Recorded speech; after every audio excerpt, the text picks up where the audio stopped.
Glad to see you guys back. I thought about doing something differently this year.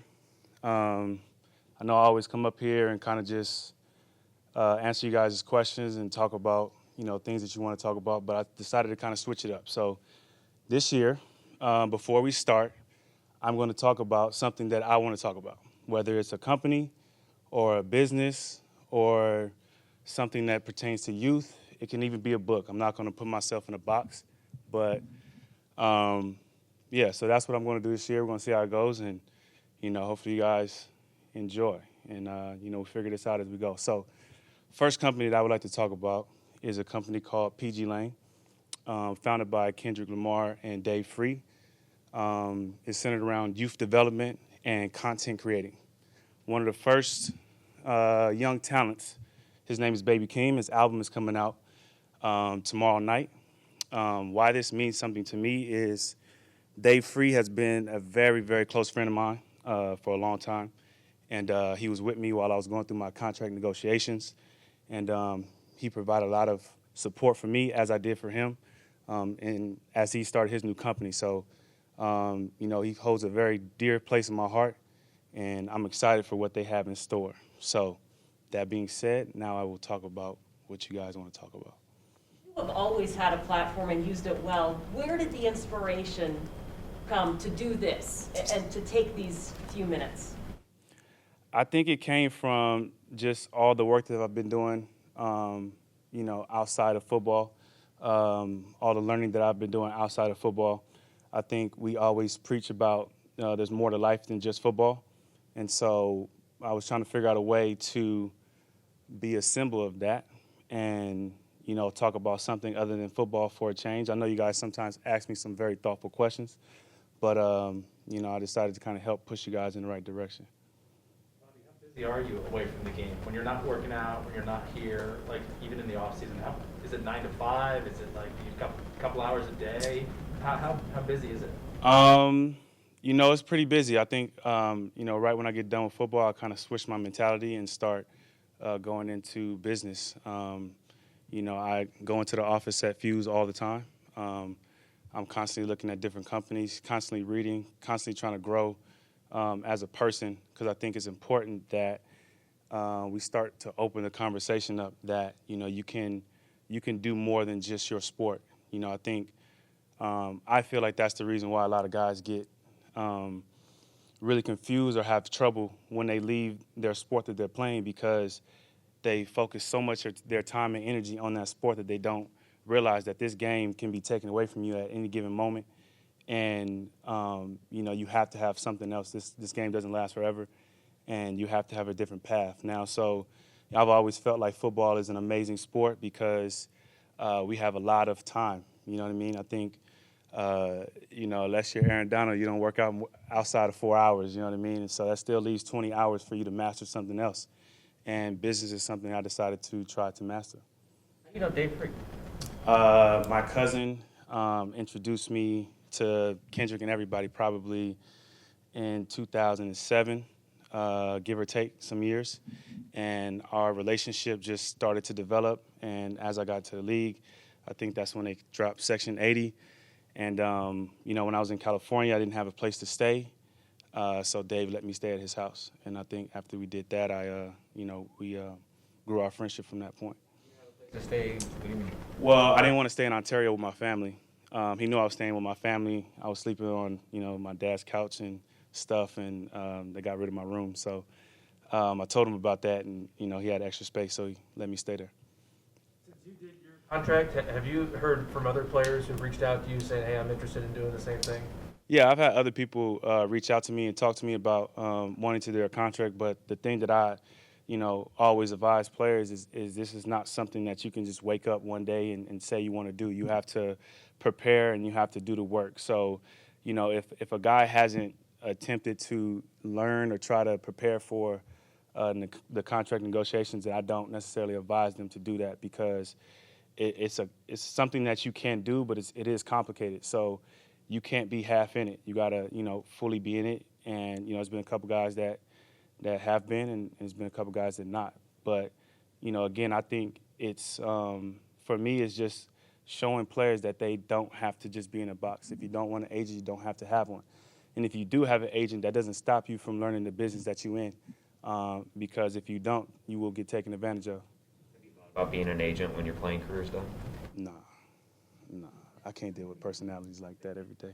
I could barely deal with my own personality. What did you learn from that experience that still enriches you today? Which one? Well, negotiating your own deal and going to do it yourself. I think it opened a lot of doors for me. It opened doors that I didn't know existed. When you constantly have your head down in football, there's a whole new world out there that that you can be passionate about. And I think it's something I definitely learned was understanding your value. And it's taught me a lot of things from a business perspective and how people look at business that I carry to all the other stuff I've done. Bobby, what do you think this team learned last year from not having any preseason games? Clearly, you guys went out and had probably your best season opener ever that you've had in Seattle, kind of carrying that over to this year with all the key starters not playing this preseason. I think the biggest thing is, we always preach it, but I think it was more evident, last year. Practice is everything. And between hitting at practice, visualizing at practice, the way you practice is how you're going to play in the game. And so, when we knew we didn't have preseason games, there was a little bit more focus on making sure that you were getting your angles right, making sure you were fitting up, making sure you were doing all the right things because you weren't going to get those, full live reps. But, at the end of the day, it's like riding a bike. You know what I mean? You find a guy with the ball and get him down as physically as you can. So I think, we've been doing it for a while, and it's something that we can definitely take advantage of. How do you think Jamal Adams might look different this year compared to last year? I think he'll be faster, and what I mean by faster, I think he won't have to think as much because I feel, when he came last year, it was a lot being thrown at him. At one time he had to pick up, which he did a great job of picking it up, but now he's had a whole offseason of really just taking your time, understanding the defense, knowing where you can make your plays and things like that. And so I'm excited to see him flying around, make the plays that he does. You've seen Carson Wentz a lot the last few years. I think you'll see him again. What is the challenge of him, and do you think it'll be any different with him in a different team this time around? The personnel around him is going to be different, but I would assume that the offense is going to be pretty similar to the one. I think that's the reason why he came back to Indy, because he had a lot of success with I think his name is Frank, right? So you'll see a lot of RPOs, a lot of movement. They have a great running game that's going to complement some of their play action stuff. And I wouldn't be surprised if they try to move him out of the pocket unless he's still hurt, and get the ball out of his hands. And he's going to find receivers. I think he's really good at getting the ball out of his hands, making some good reads. It'd be a lot different than the film that we're watching, Phillip Rivers, because he's had so much experience, and so he's calling out plays and things of that nature. So I think it'll be fun. You definitely have to be conscious of him taking off if he doesn't have anything. In the passing game, with no T.Y. Hilton, just what kind of weapons do they have out there? They still have a lot of young talented guys out there that they can get the ball to. I think they had one guy, I forgot his name, that didn't play as much last year, so he's going to get an opportunity to play. And then they use their running backs a lot. Their running backs rarely stay into block. They put them outside as like a receiver. They line them inside like it's like a nickel. And I would bet money that they're going to try to put the balls in their hands. Last year, you guys were playing the Falcons in the season opener, and they're more known for slinging the ball over the place with passing game. And the Colts are a more physical, run game-oriented team. Do you see that being a tougher challenge without having the preseason reps going against a team like that?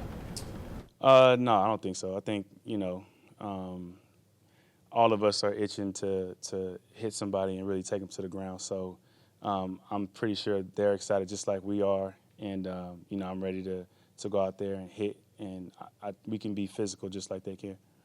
And Jordan Brooks this year, obviously he showed some good things last year. He'll probably have a bigger role this time around. I'm definitely expecting a lot of growth, consistency.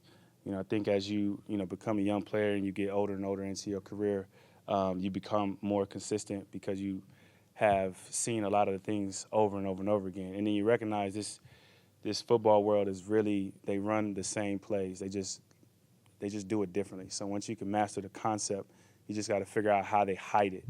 And so, I think he has the concepts mastered, and I feel like he's going to take a huge step this year. Bobby, what did you say to KJ Wright? Have you been in touch? Well, I told him that black and gold or black and silver looks ugly on him, for sure. But we talked all the time. I was, very aware of everything that was going on. Obviously, I was sad to see him go, but I was definitely happy because he had an opportunity to continue playing a game that he clearly loves. And it's gonna be weird for sure. But I look forward to watching his film. I think he changed his number to his college number. I wouldn't say that's the best college number. I'll still go with 9 in my opinion. But yeah, he knows how I feel about him. He knows what he means to me, and not just as a football player, but as a brother of mine. Just because he's playing in Las Vegas doesn't mean that our connection isn't as strong as it ever's been. And, we just have to make sure that we reach out more now that we don't see each other every day. Did you make any comment to him about taking Bo Jackson's number with the Raiders? I didn't even think about that. When you think KJ Wright, do you think Bo Jackson is an athlete? That's definitely not what I think, for sure. He used to call himself the elevator. I guess they called him the elevator when he played basketball in high school, and I don't believe that at all. I need tape. For sure. Just like some of the media posted some pictures playing basketball, that definitely looked Photoshopped for sure. Just saying. What did it mean to you to spend almost a decade playing alongside him? It meant the world because I think it was just kind of the perfect storm. I came in and, I didn't know what was going on, but, excited to play football and then, to have somebody who literally just went through that whole process and was still going through it.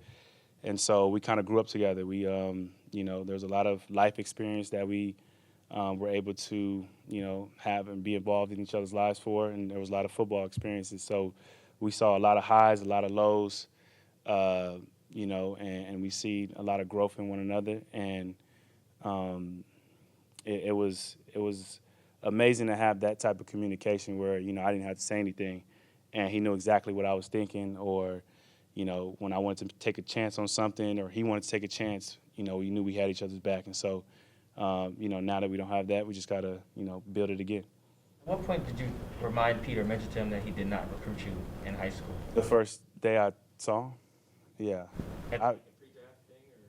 I didn't, was it pre-draft? I can't remember, but it definitely was on my mind because, who he was recruiting was my brother, basically. He lived down the street. So, I remember him coming. I remember, seeing him walk in, and I remember him walking right past me to Omar. And then I went to Utah, and I thought about it every time I played at California school for letting me have to go all the way to the cold. And, it was the first thing I said to him. At least, better late than never, I guess. Bobby, with this offseason, the speculation around Russell Wilson's future and then Dwayne Brown, Jamal Adams' contract situation, and Quandre Diggs, in the end, they're all playing week 1 for you. Does this kind of have a way of working out as you guys look to this regular season and start? Yeah, things always tend to work out, whether they work out how you hope they work out or they don't. But all of those guys are professionals and great men. And, I knew that something was going to get worked out. And regardless of the situation, when it came time to play football, I knew they were going to be ready and locked in. So definitely excited to have those guys back and being able to play with them on the field. And, again, we don't know what the future holds or, what's going to happen. So all we have is this moment, and, we're going to cherish this year. Back in high school, how tough was it to kind of transition from being a basketball guy to committing yourself to football? Well, it really wasn't that hard because I saw everybody growing this way, and I was kind of bulking up. So I knew height wasn't going to be my strong suit. So I chose a sport that height didn't necessarily matter. How's the fullback, backup middle linebacker doing? He's doing great. I was trying to figure out what he's doing. No, he's doing great. I watched the preseason. What he did out there and, you know, not even expecting to play linebacker was extremely fun to watch. So, you know, and he's a very funny guy. So excited to have him in the room for sure. Did any other Pac-12 schools recruit you? I had no other offers. Utah State was my only offer. Yeah, Utah State was my only offer, and Stanford, I guess, talked to my coach, and my coach basically, you know, fabricated that Stanford was about to offer me. So Utah State offered me because they thought Stanford was going to offer me. So that's how I got my scholarship. Or I was going to JC, and I was probably going to be with Bruce Irvin. So, yep.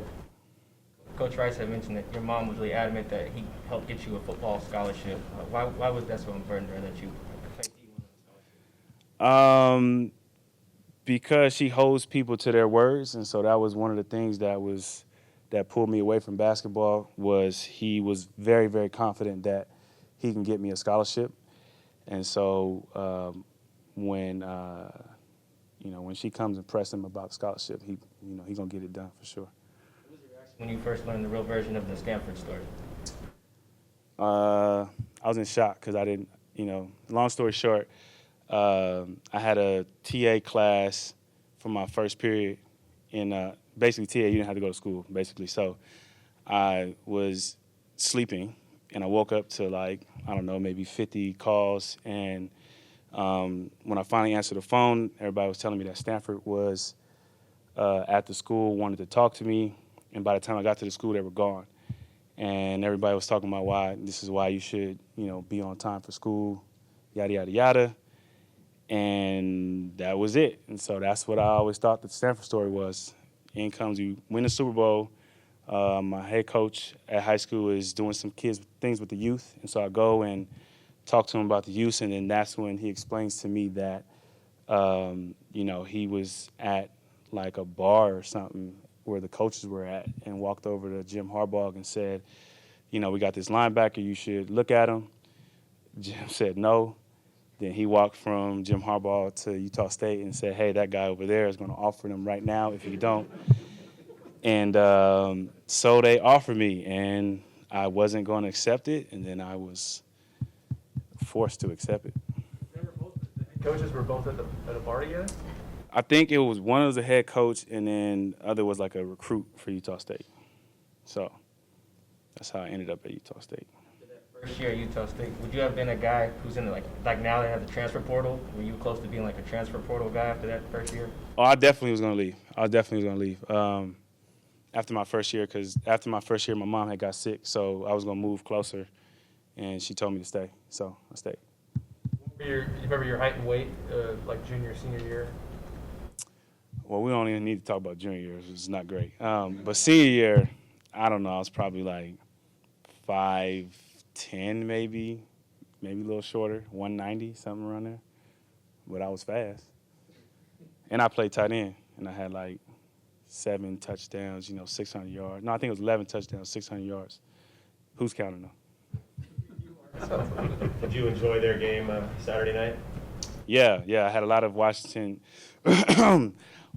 State fans hitting me up saying that they were going to win, and didn't work out for them. And the press conference. Cool. Y'all good? Appreciate y'all. See y'all next week. Thank you.